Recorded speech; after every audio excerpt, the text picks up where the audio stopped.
The champagne flute trembled in my hand as I watched the man I loved destroy everything we'd built together with just one careless sentence. The restaurant buzzed around us, filled with our friends celebrating what should have been our engagement announcement. Instead, I sat frozen, watching their faces shift from confusion to uncomfortable silence as Rowan's words echoed in the air like poison. "Stop acting like we're married, Mabel. You don't get a say in where I go or who I'm with." The laughter that followed wasn't kind. It was sharp, cutting, the kind that strips away your dignity piece by piece. I smiled through it all, my face a perfect mask while my heart shattered into 1,000 pieces. But as I sat there, something cold and calculating began to bloom in my chest. Something that would change everything. 3 weeks later, when Rowan stumbled home from his guy's weekend, with sand in his hair and another woman's perfume on his clothes, his keys wouldn't turn in the lock. Our elderly neighbor, Mrs. Whitmore, watched from her window as he frantically tried again and again, confusion painted across his face. "Excuse me," he called to her, desperation creeping into his voice. "Do you know what happened to my apartment?" Mrs. Whitmore's weathered face cracked into a knowing smile. "Oh, that nice young lady moved out 2 weeks ago. Said something about the lease being in her name only. Funny thing is she left quite a few boxes on the curb. Seemed to be men's clothes and personal items. Garbage truck took them away this morning." That's when Rowan started begging. But by then it was far too late. Before we continue, please write in the comment which country you are watching this video. We love knowing where our global family is tuning in from. And if this is your first time on this channel, please subscribe. Your support helps us bring even more epic revenge tales of life. Enjoy listening. My name is Mabel Everett and I used to believe in fairy tales. For 2 years I lived in what I thought was love's perfect embrace. Rowan Enzo was everything a woman could want. Tall, charming, with eyes the color of storm clouds and a smile that could make you forget your own name. He had a way of making you feel like you were the only person in the world when he looked at you, like you were precious and rare and utterly essential to his happiness. I should have known it was all a lie. The signs were there from the beginning, subtle as spider silk but just as strong. The way he'd check his phone constantly during our dates, his fingers dancing across the screen with practiced ease. How he'd disappear for hours without explanation, returning with vague stories about work emergencies or family obligations. The women who'd approach us sometimes, their eyes filled with a recognition I couldn't quite place, quickly turning away when they saw me beside him. But love makes you blind, doesn't it? It makes you explain away the red flags, paint them pretty colors and hang them like decorations around your heart. I was working as a freelance graphic designer then, my small apartment serving as both home and office. The lease was in my name, a detail that would prove crucial later, because Rowan's credit had some temporary issues he was sorting out. He moved in gradually like a tide creeping up the shore. First a toothbrush, then spare clothes.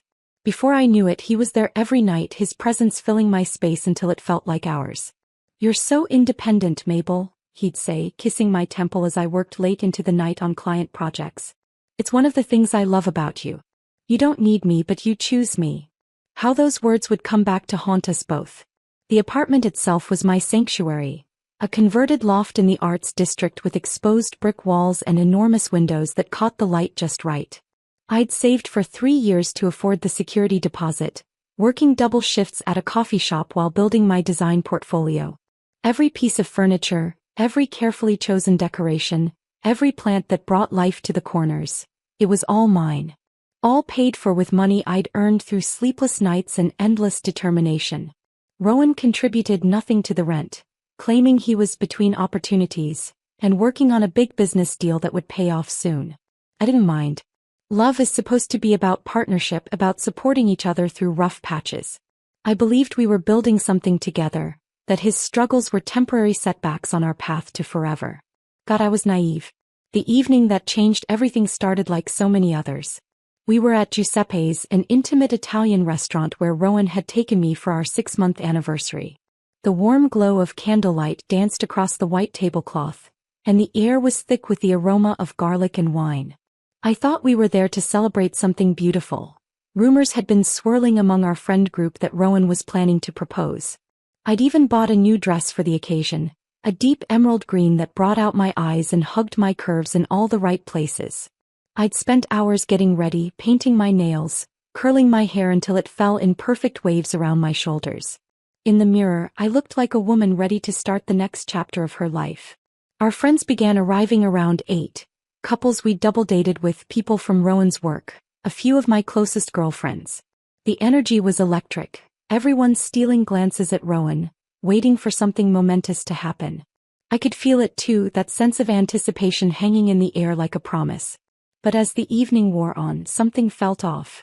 Rowan was distracted, checking his phone more than usual.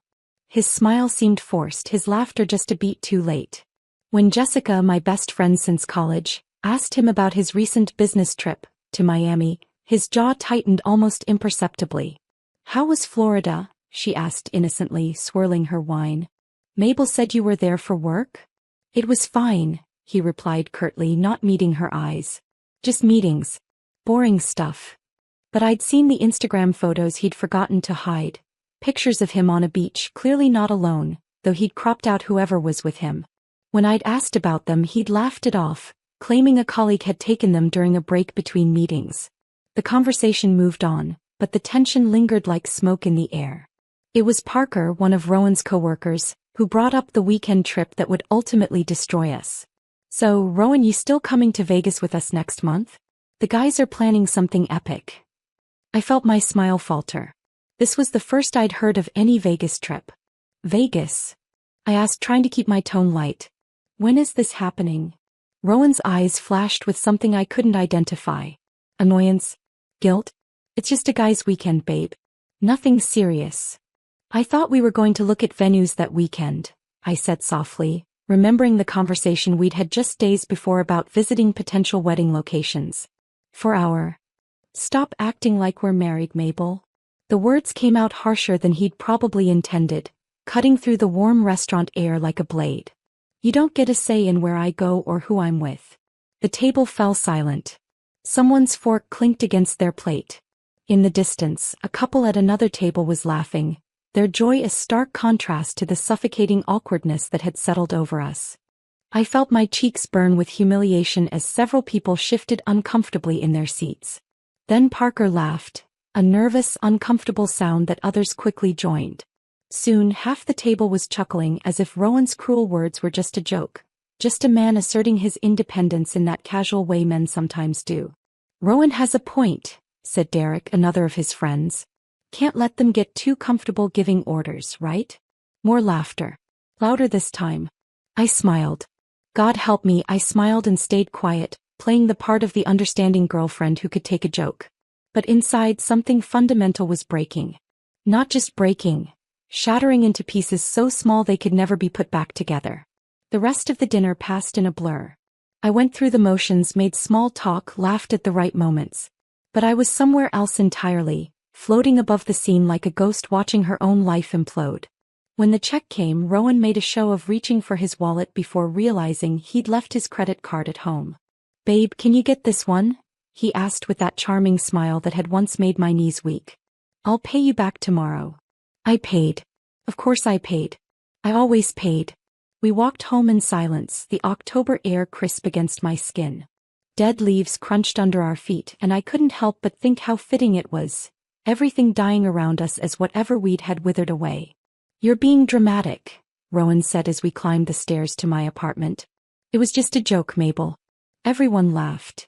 "Everyone laughed," I repeated, fishing my keys from my purse. "Exactly. You're overreacting." I unlocked the door and stepped inside, Rowan following behind me. The familiar space felt different somehow, tainted by what had happened at dinner. I looked around at the life I'd built, the home I'd created, and saw it all with new eyes. "Are you going to Vegas?" I asked, turning to face him. He was already loosening his tie, that casual gesture of a man who felt completely secure in his place in my life. "Probably. Like I said, it's just the guys." "What about the venue visits?" "We can do that another time. There's no rush, right?" He moved closer, reaching for me with those hands that had once felt like safety. "Come on, babe. Don't be like this. You know I love you." I let him kiss me. I let him think everything was fine. I let him believe that his words hadn't just shown me exactly who he really was, and exactly how little I meant to him. But as he slept beside me that night, snoring softly with one arm thrown across my waist, I stared at the ceiling and planned. For the first time in 2 years I saw clearly. The man I'd loved was a mirage. A beautiful lie that had kept me dancing to his tune while he lived rent-free in my home, ate my food, and treated me like a convenient placeholder until something better came along. The Vegas trip was 3 weeks away. 3 weeks to prepare for what would be the most satisfying moment of my life. 3 weeks to plan the perfect revenge. The morning after the dinner, I woke up to an empty bed and the sound of the shower running. Rowan was humming, actually humming, as if nothing had happened. As if he hadn't publicly humiliated me in front of all our friends. As if those words hadn't carved themselves into my soul with surgical precision. I lay there listening to him, this man who had shared my bed for 2 years but apparently never saw me as an equal partner. The water shut off, and soon he emerged with a towel wrapped around his waist, water droplets catching the morning light as they traced paths down his chest. "Morning, beautiful," he said, that easy smile playing at his lips. "Sleep well." "Like a baby," I lied. He moved around the room with casual confidence, pulling on clothes from the dresser I'd bought, the drawers I'd given him space in. Watching him dress in my bedroom in my home, using my towels and my soap, I felt something cold settle in my stomach. "I've got to head out early today," he said, not looking at me as he buttoned his shirt. "Meeting with some investors about that startup idea I mentioned." Another lie. I could tell by the way his eyes avoided mine, the slight tension in his shoulders. In 2 years I'd learned to read his tells, though I'd always chosen to ignore them before. "Will you be home for dinner?" I asked, keeping my voice light and casual. "Might be late. Don't wait up." He kissed my forehead, a perfunctory gesture the kind you give a child or a pet, and left. I heard his footsteps on the stairs, the slam of the building's front door, and then silence. I waited exactly 10 minutes before getting up. My laptop was already open on the kitchen table where I'd left it the night before. I made coffee with shaking hands, my mind racing with possibilities and fears. Part of me wanted to ignore what had happened, to pretend that the man I loved was just having a bad night. But a larger part, the part that had been quietly cataloging inconsistencies for months, knew better. I started with his phone records. Don't ask me how I got access. Love makes you do things you never thought you were capable of, and Rowan had never been particularly careful about hiding his passwords. His phone bill told a story of late-night calls to numbers I didn't recognize, extensive texting conversations that happened while he was supposedly working or with the guys. One number appeared with alarming frequency. I plugged it into a reverse lookup service and found a name, Sophia Delacroix. A quick social media search revealed a stunning brunette with full lips and eyes like warm honey. Her Instagram was public, filled with photos of expensive dinners, weekend getaways, and herself in beautiful locations I recognized. The beach in Miami. The rooftop bar where Rowan claimed he'd had a business dinner last month. The hiking trail he said he'd discovered while clearing his head, alone. In every photo there were subtle signs of a companion. 2 wine glasses on a table, a shadow that suggested someone taking the picture. A reflection in her sunglasses that looked remarkably like Rowan's profile. My hands trembled as I scrolled through months of posts, each one a small confirmation of what I was beginning to understand. This wasn't just emotional cheating. This was a full-blown relationship, complete with romantic getaways and intimate moments that should have been ours. But Sophia wasn't the only one. The deeper I dug, the more names I found. Amanda, a marketing executive who'd posted photos from the same restaurant where Rowan had taken me for our 1-year anniversary, 2 weeks before our actual date. Rebecca Foster, whose location tags matched several of Rowan's mysterious work trips.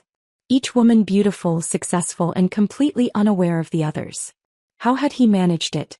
How had he kept us all separate, all believing we were special, all thinking we had something real with him? The answer came to me as I found a group chat thread he'd accidentally left open on the iPad I'd bought him for Christmas. It was titled The Boys, but the conversation revealed something far more sinister than typical guy banter. "Rowan, Miami was incredible. Sophia thinks we're exclusive now. Oh. Tyler and Afum, you still keeping the artist girl as home base? Rowan, for now. Free rent and she's always working so I can do whatever. Best setup I've ever had. Derganich. What about the lawyer chick? Thought you were into her. Rowan, Amanda's great for expensive dinners and connections. Different girls for different needs, you know? Tyrannahu, you're playing with fire, man. Rowan, They're all so desperate to believe in love that they explain away everything. It's almost too easy.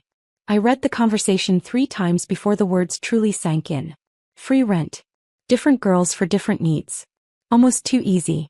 That's all I was to him. A convenient home base. A woman so desperate to believe in love that I'd explain away his lies, pay his bills, and smile while he humiliated me in public.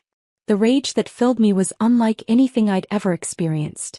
It started as a burning in my chest and spread outward like wildfire, consuming every tender feeling I'd ever had for Rowan Enzo. In its place grew something harder, sharper, infinitely more dangerous. But I didn't throw things or scream or confront him immediately like some scorned woman in a movie. Instead, I did something much worse. I planned. I spent the next week documenting everything. Screenshots of conversations, photos of credit card statements showing charges that didn't match his stories, records of when he came and went from the apartment. I created files on each of the women, learning their patterns, their social media habits, their professional lives. Sophia was a real estate agent who prided herself on her integrity and honesty. She posted motivational quotes about trust and authenticity daily. Amanda was a corporate lawyer known for her fierce reputation and zero tolerance for dishonesty in business or personal matters. Rebecca ran a successful lifestyle blog about finding genuine happiness and authentic relationships. Each woman would be devastated to learn the truth about Rowan. But more importantly, each woman deserved to know the truth. The plan began to take shape in my mind, elegant in its simplicity and devastating in its potential impact. But I needed more than just evidence of cheating. I needed something that would truly make him understand what it felt like to lose everything you thought you could count on. That's when I remembered the lease. My name was on everything. The lease, the utilities, the internet, even the parking spot in the building's garage that Rowan used for his car. Legally, he had no claim to any of it. He wasn't even officially a tenant. In the eyes of the law, he was just an extended house guest who had overstayed his welcome. But ending things wouldn't be enough. Not after what he'd put me through. Not after discovering that our entire relationship had been built on lies and manipulation. Not after learning that he'd been laughing about me with his friends, treating me like a joke, a convenient fool who paid for the privilege of being deceived. No, Rowan deserved something much more poetic than a simple breakup. He deserved to lose everything exactly the way I had. Suddenly, completely, and in the most humiliating way possible. The Vegas trip was still 2 weeks away. 2 weeks to prepare for the most satisfying goodbye of my life. The plan required precision, timing, and a level of cold calculation I'd never known I possessed. But love betrayed has a way of sharpening the mind, turning soft emotions into steel-hard resolve. I started with the apartment. My lease was up for renewal in 3 months, but the building management allowed month-to-month arrangements with 30 days' notice. Perfect. I scheduled an appointment with the property manager, Mrs. Rodriguez, for the following week. "I hate to lose you, Mabel," she said when I explained I'd be moving out. "You've been such a wonderful tenant. No noise complaints, always pay on time, keep the place immaculate." "Thank you. I just need a change of scenery," I replied, signing the termination papers. "I'll be out by the end of the month." "And your boyfriend? Will he need to be added to any documentation for the security deposit return?" I smiled sweetly. "Oh, he's not on the lease. Never was. Just a guest who stayed a little too long." Understanding flickered in her eyes. She'd seen this scenario before. "I see. Well, the deposit will be returned to you directly then, since you're the sole leaseholder." Next came the harder part, finding a new place without Rowan knowing. I scheduled apartment viewings for times when he was supposedly at work, though I now knew he was likely with one of his other women. I found a perfect 1-bedroom loft across town, signed the lease using my maiden name and a different phone number, and arranged for movers to come during his Vegas trip. The beauty of living with someone who paid no attention to household details was that Rowan never noticed when I started slowly packing non-essential items into boxes I stored in the building's basement unit. Winter clothes, books, decorative items, half of my kitchen equipment. It all went into storage while he remained blissfully unaware. But the apartment was just the beginning. Through careful social media reconnaissance, I'd learned that all 3 of Rowan's other women would be in the city during his Vegas weekend. Sophia had an open house scheduled for Sunday afternoon. Amanda was attending a legal conference that ended Saturday evening. Rebecca was hosting a wellness retreat that concluded Sunday morning. I created anonymous email accounts and began drafting messages. Not accusations. Nothing that would seem like jealous ravings from a scorned woman. Instead, I posed as a concerned friend who thought they deserved to know the truth about the man they were dating. The emails were carefully crafted, professional in tone, and included just enough evidence to be believable without seeming malicious. Screenshots of Rowan's dating profiles. Yes, he had active profiles on 3 different apps, all claiming to be looking for something serious. Photos from social media where his lies were exposed by timestamps and locations. Credit card receipts that proved he was living off one woman while romancing others. I scheduled these emails to be sent Sunday evening, right around the time Rowan would be returning from Vegas, exhausted and unsuspecting. But I wasn't finished yet. The masterpiece of my revenge required one more element. Public humiliation that matched what he'd done to me at Giuseppe's. And I knew exactly how to achieve it. Remember Tyler_M from the group chat?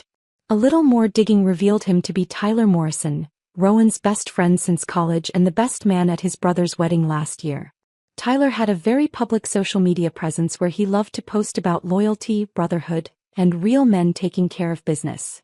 Tyler also had a serious girlfriend named Emma who followed me on Instagram. Emma, who had been at the dinner where Rowan humiliated me. Emma, who had looked uncomfortable but said nothing when everyone laughed. Emma deserved to know that her boyfriend was not only complicit in Rowan's cheating but actively encouraging it. I crafted another anonymous message for Emma, this one including screenshots of the group chat where Tyler and the others discussed their friends' multiple relationships like it was a game.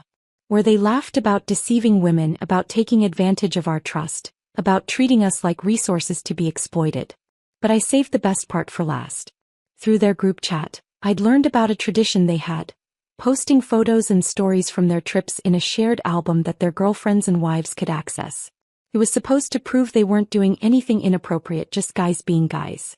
Except Rowan always forgot to check what his friends posted. I had no doubt that this Vegas trip would include activities they wouldn't want their partners to see. And when those photos inevitably surfaced in the shared album, every woman in their lives would see exactly who these men really were. All I had to do was wait. The week before Vegas arrived with agonizing slowness. Rowan was increasingly distracted, spending hours on his phone and coming home later each night. He claimed he was working extra hours to afford the trip, but his credit card statements, which I still had access to, told a different story. He was charging everything to the card I'd added him to for emergencies, racking up debt for expensive dinners and gifts that certainly weren't for me. "I'll miss you while you're gone," I said the night before he left, curled against his chest in our bed. The lie tasted bitter on my tongue, but I needed to maintain the facade for just a little longer. "I'll miss you too, babe," he murmured, pressing a kiss to my hair. "It's just a couple days. I'll be back before you know it." "Promise me you'll be good," I whispered, the words carrying a double meaning he couldn't possibly understand. He laughed, the sound rumbling in his chest. "When am I ever not good?" If only he knew how prophetic those words would prove to be. Friday morning arrived gray and drizzly, matching my mood perfectly. Rowan bustled around the apartment, packing his suitcase with the excitement of a man about to taste freedom. He was practically vibrating with anticipation, and watching him made my stomach turn. "Don't wait up for me tonight," he said, zipping up his bag. "Flight doesn't land until late and we'll probably grab dinner at the hotel." I nodded from the kitchen table where I sat with my coffee, watching the man I'd loved for 2 years transform into a stranger before my eyes. Had he always been this eager to get away from me? Had I just been too blind to see it? "Have fun with the boys," I said, managing a smile. He kissed my forehead again, that same patronizing gesture that had begun to feel like a slap. "Love you, babe." "Love you too," I whispered to his retreating form. The moment the door closed behind him, I sprang into action. The movers were coming Monday morning, but I had preparation work to do.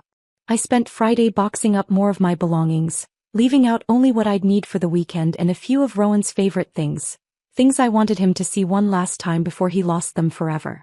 Saturday was the hardest day.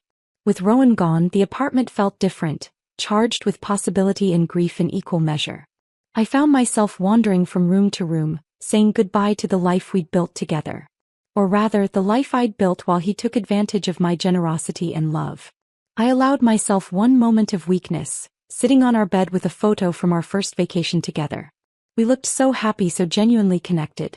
His arms were wrapped around me from behind, both of us laughing at something just outside the frame. For a brief moment I wondered if I was making a mistake. Maybe the man in this photo was the real Rowan and everything else was just a phase he'd grow out of. Then my phone buzzed with a notification. Someone had tagged me in a photo on social media. It was Emma, Tyler's girlfriend, posting a girls' night photo from Friday evening. She was out with friends while the boys were in Vegas and she looked genuinely happy. In the caption she wrote about missing Tyler but trusting him completely because their relationship was built on honesty and respect. The irony was so sharp it could have cut glass. That night I ordered takeout from Giuseppe's. A final meal in the place where everything had started to unravel. As I ate alone at the kitchen table where Rowan and I had shared so many dinners, I felt a strange sense of peace settling over me. This wasn't just about revenge anymore. It was about reclaiming my dignity, my self-worth, my right to be treated as an equal partner rather than a convenient resource. Sunday morning I woke up to missed calls from Rowan. 3 of them, all from around 2 a.m. Vegas time. When I called back he sounded hungover and paranoid. "Hey babe, just wanted to check in," he said, his voice rough with sleep and alcohol. "Make sure everything's okay at home." "Everything's perfect," I assured him. "How's Vegas?" Good. Just the usual guy stuff. You know how it is." "I'm starting to," I murmured. There was a pause. "What's that supposed to mean?" "Nothing, sweetie. Just missing you. When does your flight get in?" The suspicion left his voice, replaced by that casual confidence I'd once found attractive. "Around 6 tonight. Don't bother picking me up, I'll just grab an Uber." "Hey. I'll see you at home." "See you at home," he echoed and hung up. But of course he wouldn't see me at home. Because by 6 p.m., there would be no home for him to return to. At exactly 3 p.m. I sent the emails. 3 carefully crafted messages to 3 women who deserved so much better than Rowan Enzo.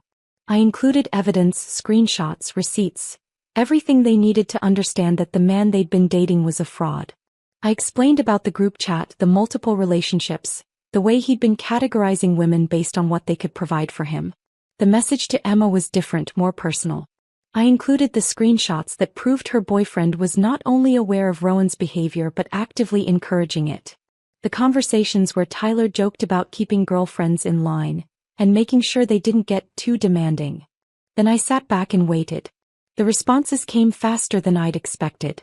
Sophia called first, her voice shaking with rage and disbelief. We talked for nearly an hour, comparing stories, filling in gaps in each other's knowledge. She'd suspected something was off but had talked herself out of her concerns, just like I had. "He told me you were just a friend he was helping out," she said, her voice cracking. "Said you were going through a rough time and he was letting you crash at his place temporarily." "His place," I repeated, tasting the bitter irony. "Sophia, he's never paid a penny of rent. The lease is entirely in my name." The sound she made was half laugh, half sob. "God, what fools we've been." Amanda's response was more controlled but no less furious. As a lawyer, she was already thinking in terms of consequences and justice. "Do you have evidence of financial fraud?" she asked. "If he used credit cards under false pretenses, represented himself as living somewhere he had no legal right to be, there might be criminal charges we could pursue." "I have everything," I assured her. "Every lie, every receipt, every promise he made to each of us." Rebecca's message came via email, longer and more thoughtful than the others. She wrote about the signs she'd ignored, the way Rowan had made her feel special while keeping her separate from the rest of his life. She thanked me for having the courage to reach out, for caring enough about strangers to save them from further heartbreak. But the most satisfying response came from Emma. Her first message was a simple, "Oh my God." 20 minutes later she called me directly. "Is this real?" she asked without preamble. "These screenshots, Tyler really said these things?" "Every word. I have timestamps and everything." She was quiet for so long I thought the call had dropped. Then, "They're supposed to come home tonight. All of them, acting like heroes returning from battle. Tyler has dinner reservations for us, said he wanted to celebrate surviving another weekend with the boys." "I'm sorry, Emma. I know this isn't easy to hear. Don't apologize. You've given me the truth and that's more than anyone else has done." Her voice was steady now, determined. "What are you going to do when he gets home?" I looked around the apartment at the boxes hidden in closets, at the life I'd built that was about to disappear like smoke. He's going to get exactly what he deserves. Good, Emma said fiercely. He deserves everything that's coming to him. At 5:30 p.m. I made my final preparations. I packed the last of my essential belongings into 2 suitcases and loaded them into my car. I left behind everything that was joint property. The couch we'd picked out together, the coffee table I'd bought but he'd claimed to love, the kitchen appliances he'd used but never contributed to purchasing. The only things I took were what was legally and morally mine. Everything else would serve as a reminder of what he'd lost through his own choices. I left the keys on the kitchen table along with a single piece of paper, a printed copy of our lease agreement with the termination notice attached. On top of that, I placed screenshots of his group chat conversations, printed in full color with timestamps clearly visible. No note. No explanation. Just the truth, laid out in undeniable black and white. Then I called Mrs. Rodriguez. The apartment is ready for turnover, I told her. I've left the keys inside. The locks can be changed at your convenience. What about your boyfriend's belongings? I looked around at the clothes in the closet, the toiletries in the bathroom, the personal items scattered throughout what had been our shared space. He's not on the lease, I reminded her. Anything left behind becomes property of the building, to be disposed of as you see fit. Understood. Thank you for being such a wonderful tenant, Mabel. I hope your next place brings you happiness. I think it will, I said and meant it. At exactly 6 p.m. I drove away from the building that had housed my old life. I didn't look back, didn't take one last glance at the windows that had been home. That chapter was over and I was finally free to write a new one. My phone started buzzing 20 minutes later. The calls started coming in rapid succession, each one more desperate than the last. I let them all go to voicemail, driving through the city toward my new apartment with a sense of liberation I hadn't felt in years. The sun was setting behind me, painting the sky in shades of gold and crimson that seemed almost symbolic. The end of one day, the promise of another.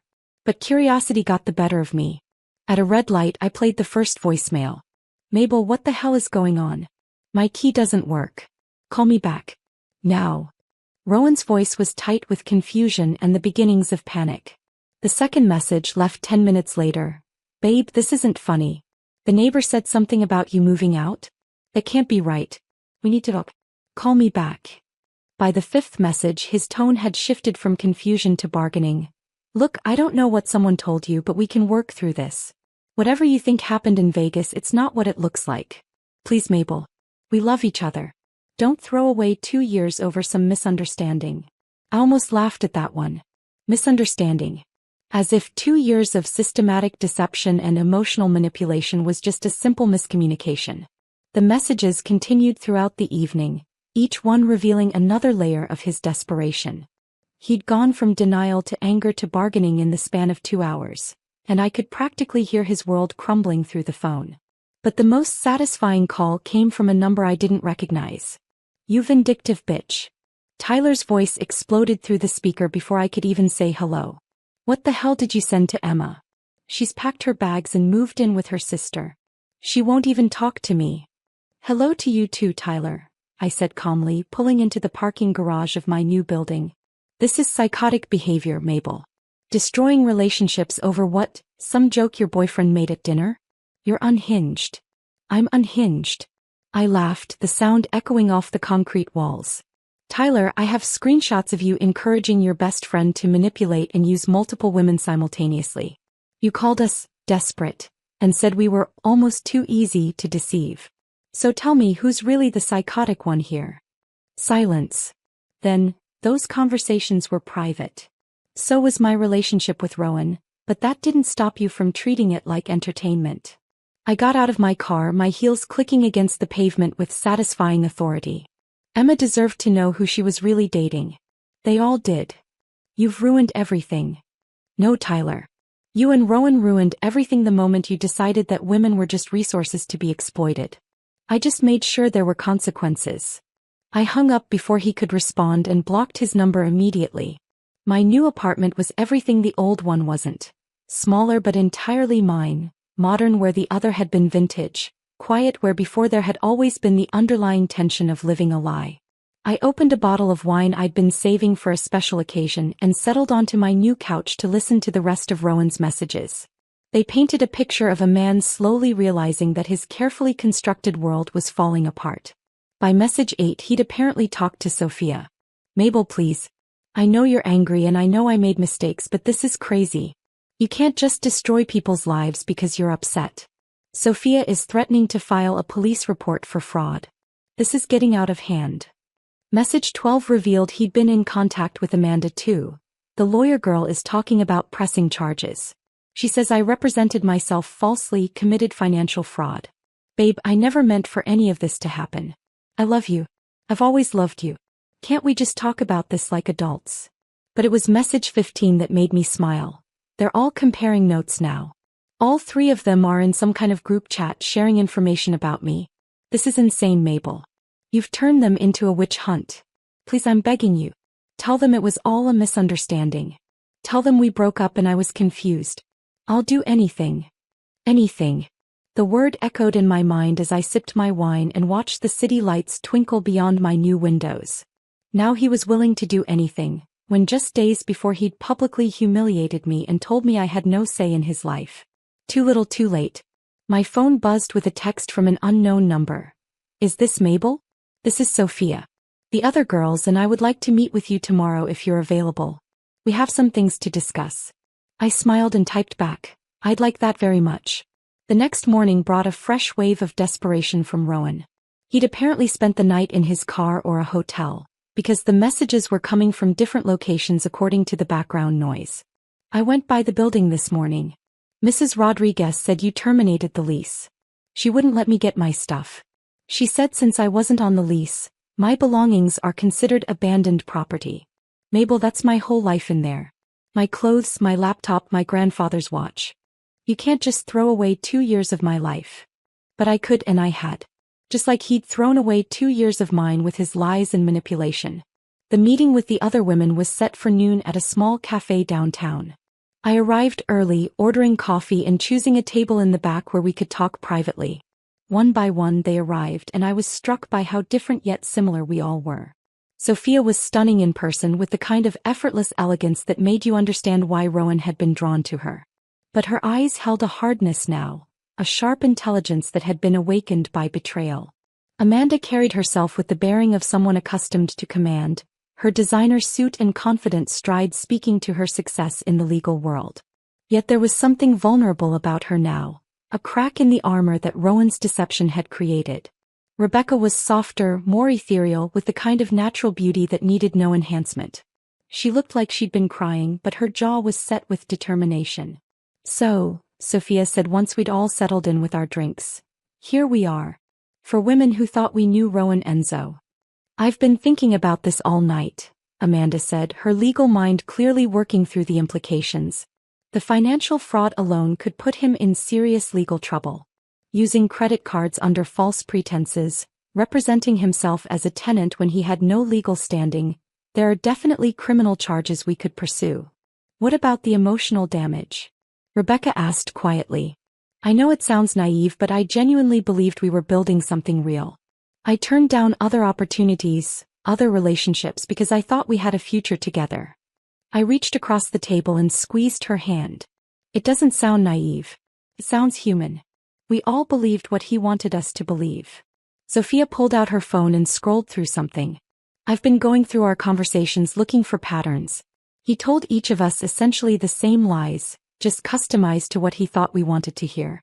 He told me he was a serial entrepreneur looking for the right woman to build an empire with. What did he tell you, Amanda? That he was between ventures but had connections in tech that would make us both wealthy if I helped him navigate some legal issues with investors." Amanda's laugh was bitter. "He never had any investors, did he? And he told me he was searching for authentic connection, someone who understood the spiritual side of success," Rebecca added. "Said he was tired of shallow women who only cared about money. While he told me he was just helping out a friend who was down on her luck," I said. "Made me sound like a charity case he was too kind to abandon." We sat in silence for a moment, each processing the full scope of Rowan's deception. He hadn't just been unfaithful, he'd created entirely different personas for each relationship, telling us what he thought we wanted to hear while taking what he wanted from each situation. The question now, Amanda said, is what we do about it. I want him to face legal consequences, Sophia said firmly. What he did to us was financial fraud, emotional manipulation, and God knows what else. Men like this don't stop unless they're forced to. I agree, Rebecca said, surprising us all with the steel in her voice. But I also want other women to know who he really is. He's probably already moving on to new targets. Amanda nodded. I can handle the legal side. I have contacts in the DA's office who specialize in fraud cases. Between the four of us, we have enough evidence to build a solid case. And I can handle the public side, Sophia added. Real estate is all about reputation and trust. I know how to make sure word gets around about what kind of man Rowan really is. They all looked at me waiting for my contribution. I thought about the man who had shared my bed for 2 years, who had made me believe I was building a future while he laughed about me with his friends. The man who had humiliated me in public and then expected me to smile and take it. I want him to understand what it feels like to lose everything, I said quietly. Not just the relationships, not just the money. Everything. His reputation, his social circle, his sense of security. I want him to feel as small and powerless as he made me feel. Sophia smiled, and it wasn't entirely pleasant. I think we can arrange that. We spent the next 2 hours planning. Amanda would file a complaint with the police and begin gathering evidence for potential charges. Sophia would use her extensive network in the city to make sure Rowan's reputation was thoroughly destroyed in professional circles. Rebecca would document everything for a blog post that would serve as a warning to other women. Me. I would make sure he understood that actions have consequences, that you can't build your happiness on other people's pain without eventually paying the price. As we prepared to leave, my phone rang. Rowan again, probably calling from whatever hotel or friend's couch he'd managed to find for the night. Are you going to answer it? Sophia asked. I looked at the screen, at the name that had once made my heart skip with joy and now filled me with cold satisfaction. Actually, yes. I think I am. I swiped to accept the call and put it on speaker so the others could hear. Mabel, thank God. Please, we need to talk. This has gone too far. I know I made mistakes, but... Rowan, I interrupted, my voice calm and controlled. I'm here with Sophia, Amanda, and Rebecca. We've been having the most interesting conversation. Dead silence on the other end. We know everything, I continued. Every lie, every manipulation, every cruel joke you and your friends made at our expense. And we've decided that there need to be consequences. Mabel, please. The legal system will handle the fraud charges. Amanda's crisp voice cut through his pleading. I'll be filing a complaint this afternoon. And I'll make sure everyone in our professional circles knows exactly who you are, Sophia added. Trust is everything in business, Rowan. You'll find it very difficult to operate in this city once word gets around. You can't do this to me, he said, and I could hear the desperation bleeding through his attempt at authority. This is harassment. This is justice, Rebecca said softly. This is what happens when you treat people like objects instead of human beings. Mabel, he tried one more time, his voice breaking. I love you. I made mistakes, but I love you. Doesn't that count for something? I thought about love, real love, not the convenient affection he'd shown me when it served his purposes. Real love was respect, honesty, partnership. It was seeing someone as an equal, not a resource to be managed and manipulated. Love isn't just a word, Rowan, I said. It's a choice you make every single day. And every day for 2 years, you chose to lie to me, to use me, to make me feel like I was asking for too much when I wanted basic respect and honesty. That's not love. That's selfishness dressed up in pretty words. So this is it? You're just going to destroy my entire life. No, I said, standing up from the table as the other women gathered their things. You destroyed your own life the moment you decided that other people's feelings didn't matter. We're just making sure there are consequences for that choice. I hung up before he could respond, and for the first time in weeks I felt truly free. 3 weeks later, I sat in my new apartment reading the morning news when I came across a small item in the business section that made me smile. Local entrepreneur Rowan Enzo charged with multiple counts of fraud, the headline read. The article was brief but damning, outlining charges related to credit card fraud, false representation, and financial manipulation affecting multiple victims. Amanda had been thorough in her legal research. It turned out that Rowan's pattern of behavior constituted several criminal offenses, and the DA's office had been surprisingly receptive to building a case. Apparently, he wasn't the first charming sociopath they'd encountered, and they appreciated having victims who were organized, articulate, and determined to see justice done. My phone buzzed with a text from Sophia. "Did you see the news? Channel 7 is doing a follow-up story tonight about romance fraud." They interviewed Rebecca about her blog post. Rebecca's blog post had gone viral within days of publication. Titled "The Anatomy of a Master Manipulator: How I Discovered My Boyfriend Was Dating Multiple Women," it had been shared thousands of times and generated hundreds of comments from women sharing similar experiences. Rebecca had a gift for writing that made the story both devastating and empowering, showing how intelligent, successful women could be deceived while also providing a roadmap for recognizing the warning signs. The post had been picked up by several major media outlets, and Rebecca had become something of an accidental spokesperson for romance fraud awareness.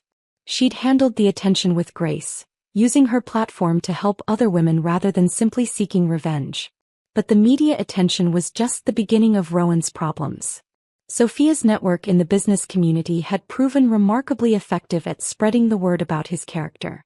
Within a week of our meeting, he'd been dropped by 3 potential business partners and had his membership revoked at 2 professional organizations. In a city where reputation was everything, he'd become radioactive. Tyler hadn't fared much better. Emma's decision to leave him had created a domino effect in their social circle, with other women questioning their own relationships and demanding to see their boyfriends' group chats. 2 more couples had broken up, and Tyler found himself increasingly isolated as people learned about his role in encouraging Rowan's behavior. Derek and the other men from the group chat were facing their own reckonings as their girlfriends and wives discovered the true nature of their boys' nights. It turned out that the Vegas trip photos, which had indeed been posted to their shared album, showed exactly the kind of behavior they'd all denied engaging in. Expensive dinners with women who weren't their partners, hotel room parties with strangers, the kind of activities that made their claims of innocent fun ring hollow. But perhaps the most satisfying consequence was completely unplanned. I was having coffee with my friend Jessica, the same Jessica who had been at the disastrous dinner at Giuseppe's, when she mentioned running into Rowan at a grocery store. "He looked terrible," she said, stirring her latte thoughtfully. "I mean physically terrible. Like he hadn't slept in days. He tried to approach me, probably hoping I'd give you a message or something, but I just walked away. I wanted to tell him exactly what I thought of him, but honestly, looking at him was punishment enough." "How do you mean?" "Mabel, the man was shopping with coupons and buying generic everything. He looked like someone who'd lost everything and was trying to figure out how to survive on nothing. Which I guess is exactly what happened." It was true. Without free rent and a girlfriend to split expenses with, Rowan was discovering what life actually cost. His credit cards had been frozen as part of the fraud investigation, and his attempts to find new women to support him had been thwarted by his increasingly notorious reputation. Word had spread through dating apps and social media, creating a network of women who warned each other about him. He'd been forced to move back in with his parents in the suburbs, a development that did nothing to help his already damaged ego. At 32 years old, living in his childhood bedroom while facing criminal charges and complete social exile, he was finally experiencing consequences for his choices. But the story didn't end with his downfall. 6 months after that night at Giuseppe's, I was thriving in ways I hadn't even imagined possible. My design business had exploded after I started focusing all my creative energy on work instead of trying to manage a dysfunctional relationship. I'd landed 3 major corporate clients and was considering hiring an assistant. My new apartment had become a haven of peace and creativity, decorated exactly how I wanted without having to consider someone else's preferences or moods. I'd started painting again, something I'd abandoned during my relationship with Rowan because he'd always found ways to interrupt or diminish my artistic pursuits. Most importantly, I'd learned to trust my instincts again. The red flags I'd ignored with Rowan now seemed obvious, and I found myself capable of setting boundaries I never would have imagined before. I was dating again slowly and carefully, but with a clarity about what I wanted and deserved that felt revolutionary. The other women had found their own paths to healing and growth. Sophia had used her experience to start a non-profit organization focused on financial literacy and fraud prevention, particularly targeting young women. Amanda had gotten involved in legislative efforts to strengthen protections against romance fraud, using her legal expertise to advocate for victims' rights. Rebecca had parlayed her viral blog post into a book deal and a speaking career, traveling around the country to share her story and help others recognize manipulation tactics. She'd found her authentic voice in ways she never could have while being deceived by Rowan's false persona. We'd all stayed in touch, bonded by our shared experience and mutual support. There was something powerful about women who had been through similar trauma choosing to lift each other up rather than compete or tear each other down. We'd created our own support network, one built on truth and genuine care rather than the artificial constructs Rowan had used to manipulate us. On the 1-year anniversary of that terrible dinner, I found myself back at Giuseppe's, not by accident but by choice. I'd decided to reclaim the space, to replace the memory of humiliation with one of triumph. I wasn't alone. Sophia, Amanda, and Rebecca had all agreed to meet me there, along with Emma and 2 other women who had joined our informal support network after discovering their own experiences with manipulative partners. We raised our glasses in a toast to survival, to growth, to the strength we'd found in each other and in ourselves. The restaurant buzzed around us with the same energy as that night a year ago, but this time I was surrounded by people who truly valued and respected me. To consequences, Sophia said, lifting her wine glass. To truth, Amanda added. To authentic connections, Rebecca contributed. To never settling for less than we deserve, Emma finished. To justice, I said, and to the futures we're building for ourselves. We clinked glasses and I felt a warmth spread through my chest that had nothing to do with the wine. This was what real relationships looked like. Mutual support, honest communication, shared growth, and genuine care for each other's well-being.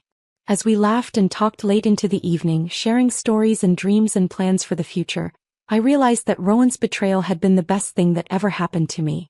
Not because of the pain it caused, but because of the strength it revealed and the authentic connections it ultimately made possible. Sometimes the worst thing that happens to you opens the door to the best thing that was waiting to happen. Sometimes losing everything you thought you wanted makes room for everything you actually needed. And sometimes the sweetest revenge is simply living well, surrounded by people who see your worth and celebrate your truth, while the person who tried to diminish you fades into the irrelevant footnote they always should have been. I never saw Rowan again after that phone call at the cafe, but occasionally news of him would filter back through the network of people who had once been part of our shared social circle. The updates painted a picture of a man whose life had completely unraveled, someone who was still trying to find his footing in a world that no longer tolerated his particular brand of manipulation. He'd pleaded guilty to the fraud charges in exchange for a suspended sentence and community service, avoiding jail time but accepting a criminal record that made employment difficult. His parents had eventually grown tired of supporting their adult son's refusal to take responsibility for his actions, and he'd been forced to find his own housing in a part of town far from his former haunts. The last I heard, he was working at a car dealership in the suburbs, a job that probably suited his skills at deception but offered none of the prestige or easy living he'd become accustomed to. Several women in our network had reported seeing dating profiles for him on various apps, but his reputation had spread far enough that few were willing to take the risk. Tyler and Derek had faced their own consequences, though less severe than Rowan's. Both had lost long-term relationships and found their social circles dramatically reduced. The group chat that had once been a source of cruel entertainment had been disbanded, its members scattered to deal with the fallout from their exposed attitudes toward women and relationships. But the most important part of this story isn't what happened to them, it's what happened to us. Today, as I write this from the office of my successful design firm, I'm surrounded by evidence of a life rebuilt on authenticity and mutual respect. The walls display work I'm genuinely proud of, created for clients who value my expertise and treat me as an equal partner in bringing their visions to life. My team, yes, I now have a team, is made up of talented, passionate individuals who share my commitment to excellence and integrity. Sophia's nonprofit has grown into a nationally recognized organization that has helped thousands of women recognize and escape financial manipulation. She's become a sought-after speaker and advocate, using her experience with Rowan to prevent others from enduring similar abuse. Amanda successfully advocated for stronger romance fraud legislation in our state, creating legal protections that didn't exist when we were going through our ordeal. She's now specializing in victim advocacy law and has helped dozens of women seek justice against manipulative partners. Rebecca's book became a bestseller, and she's currently working on her second manuscript about recovery and rebuilding after emotional trauma. Her speaking engagements have taken her around the world, sharing tools for healing with audiences who desperately need to hear that survival is possible. Emma has become one of our closest friends, bonded by the shared experience of discovering that the men we trusted were not who they claimed to be. She's now engaged to someone who treats her with the respect and honesty she deserves, and their relationship serves as a beautiful example of what love actually looks like when it's real. Our informal support network has grown into something much larger, a community of women who help each other recognize red flags, celebrate successes, and navigate the complex world of modern relationships with wisdom and caution. We've learned that supporting each other doesn't make us weak, it makes us invincible. As for me, I'm no longer the woman who sat silently while her boyfriend humiliated her in public. I'm no longer someone who explains away red flags or accepts less than she deserves. I know my worth now and I refuse to negotiate it. I'm in a relationship again, a real one this time built on honesty and mutual respect. Michael is nothing like Rowan. He's quiet where Rowan was flashy, steady where Rowan was unpredictable, genuine where Rowan was false. He pays his own bills, respects my boundaries, and treats me as an equal partner in building something beautiful together. More importantly, he sees me not as a resource to be managed or a convenience to be enjoyed, but as a complete person worthy of love and respect. When we disagree, we talk it through. When we make plans, we make them together. When life gets difficult, we face it as a team. This is what I learned from my experience with Rowan Enzo. Authentic love multiplies your strength rather than diminishing it. Real partners lift each other up rather than tearing each other down. And the right person will never make you feel like you're asking for too much when you expect basic decency and respect. The woman who smiled and stayed quiet that night at Giuseppe's is gone, replaced by someone who knows her value and isn't afraid to defend it. I'll never again tolerate being treated as less than equal, and I'll never again silence my voice to preserve someone else's comfort at my expense. Sometimes people ask me if I regret exposing Rowan the way I did, if I think my revenge was too harsh. The question always surprises me because I don't see what I did as revenge at all. I see it as justice. I see it as protecting other women from the same harm I experienced. I see it as holding someone accountable for choices they made freely and repeatedly. Rowan wasn't a victim of circumstances or a man who made innocent mistakes. He was someone who consciously chose to deceive and manipulate multiple women for his own benefit, someone who laughed about our pain with his friends, someone who saw our love as a weakness to be exploited rather than a gift to be treasured. The consequences he faced were natural results of his actions, not punishments I inflicted out of spite. When you build your life on lies and manipulation, eventually the foundation crumbles. I just made sure it happened sooner rather than later before he could hurt even more people. And that's a choice I'll never regret. Because on the other side of that pain, on the other side of that humiliation and betrayal, I found something I didn't even know I'd lost. Myself. The real me, the one who doesn't apologize for taking up space or asking for what she deserves. The one who builds authentic relationships and creates work that matters. The one who knows the difference between love and manipulation, between partnership and exploitation. Rowan Enzo taught me the most valuable lesson of my life, though I'm sure it wasn't intentional. You teach people how to treat you by what you're willing to tolerate. I tolerated his lies, his disrespect, his casual cruelty, and he escalated accordingly. Never again. Now I teach people how to treat me by showing them exactly what I expect. Honesty, respect, equality, and authentic connection. Some people rise to meet those expectations and they become part of my life. Others reveal themselves to be incapable of genuine relationship, and they remove themselves from consideration. It's a much better way to live. So to anyone reading this who sees themselves in my story, who recognizes the patterns of manipulation and disrespect I once accepted as normal, I want you to know this. You deserve better. You deserve honesty. You deserve respect. You deserve to be seen and valued for who you truly are. And you have the power to demand it. Don't wait for someone to change. Don't make excuses for behavior that hurts you. Don't silence your voice to keep the peace. Trust your instincts, value your worth, and never apologize for expecting to be treated with basic human decency. Your life is too precious to waste on people who don't appreciate what they have in you. And on the other side of the courage it takes to walk away from what's familiar but harmful, you'll find something infinitely better. A life built on truth, surrounded by people who celebrate your worth rather than exploit it. That life is waiting for you. All you have to do is choose it.